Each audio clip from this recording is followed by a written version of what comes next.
Le cœur de la vie de Jésus, c'est d'annoncer une bonne nouvelle aux pauvres. Et d'annoncer une bonne nouvelle aux pauvres, ce n'est pas de dire « tu es aimé de Dieu », c'est de vivre avec eux pour montrer qu'ils sont aimés de Dieu. Mais c'est vivre avec eux ou avoir des relations avec eux. C'est pas de dire des belles phrases. On n'est pas sauvé par des belles phrases, on est sauvé par une belle présence. La grande chose avec Dieu, c'est l'extraordinaire caché. Il est extraordinaire, Dieu, parce que il y a l'humilité de Dieu. Il est présent sans dire « je suis là ».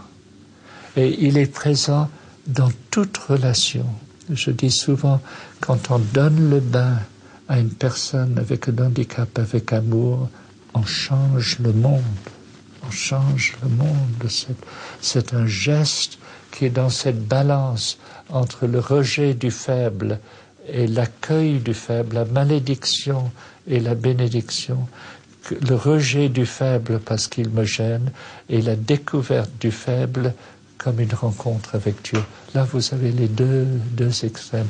Et chaque fois qu'on touche une personne faible avec tendresse, les scales, ça va vers l'amour. Et ça va vers la paix, ça va vers ça devient une source de vie. Donc, Dieu demeure caché, petite, humble, mais il est présent dans chaque geste d'amour. On veut quelque part atteindre le mystère de Dieu intellectuellement, qui peut amener une véritable expérience théologique. Mais là, il y a quelque chose d'autre. C'est une présence de Dieu dans la chair. Et je n'ose pas dire là, dans la sexualité comme telle, mais dans la faiblesse de la chair.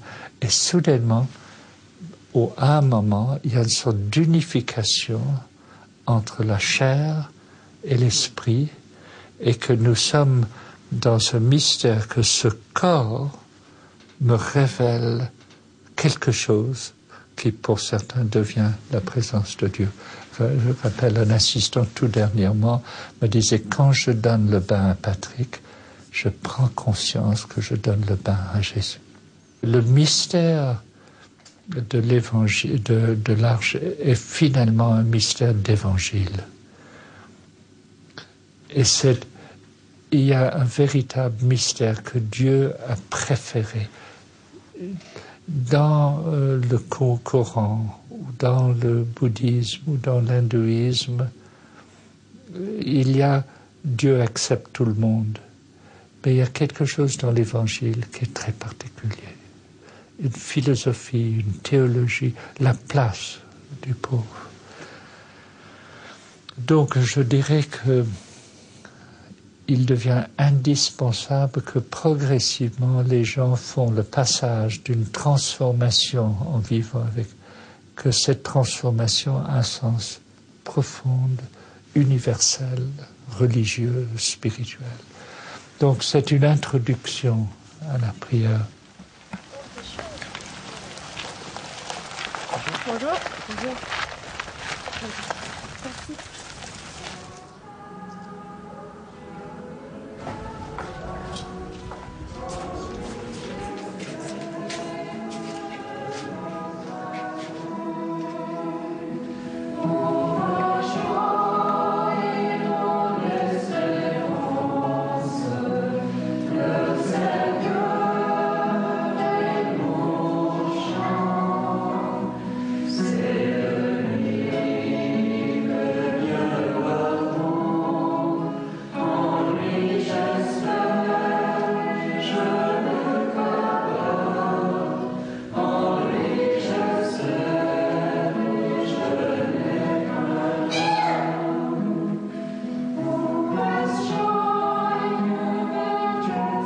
Quand je pense à Jésus, je me sens bien.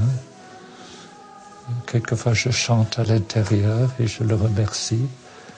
Je me sens heureux avec Jésus. Je crois que Jésus, de temps en temps, est heureux avec moi. Et puis, on est bien.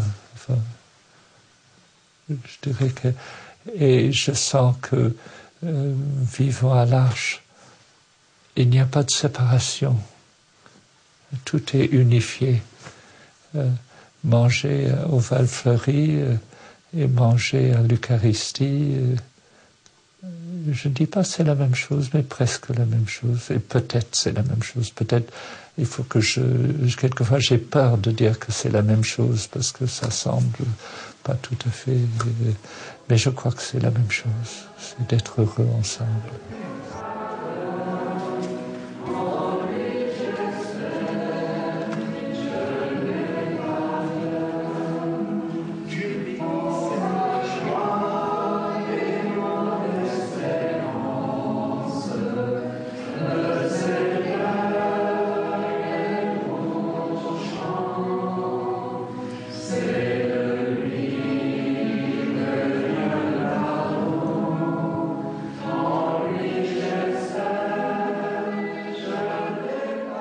Pour être véritablement humain, pour exercer l'autorité d'une façon humaine, pour vraiment accueillir le pauvre, il faut que nos cœurs soient changés d'un cœur de pierre dans un cœur de chair.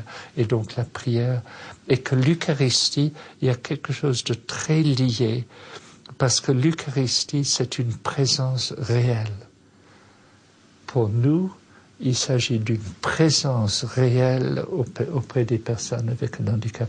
On est dans le domaine de la présence réelle.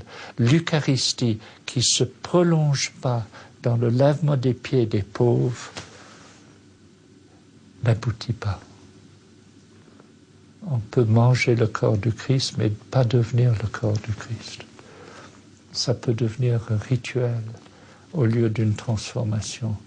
Et toute l'Eucharistie, c'est pour qu'on amène à une transformation, pour que nous amène à devenir comme Jésus pour laver les pieds des uns des autres.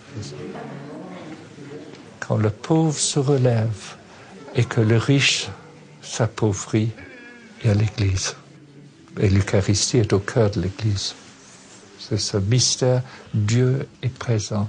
Quand le riche s'appauvrit, et le pauvre remonte et qui n'est plus en colère, n'est plus en dépression, mais se relève dans la joie. Et à ce moment-là, l'Église devient le lieu de la célébration. Pas juste la célébration eucharistique, mais la célébration d'un peuple heureux.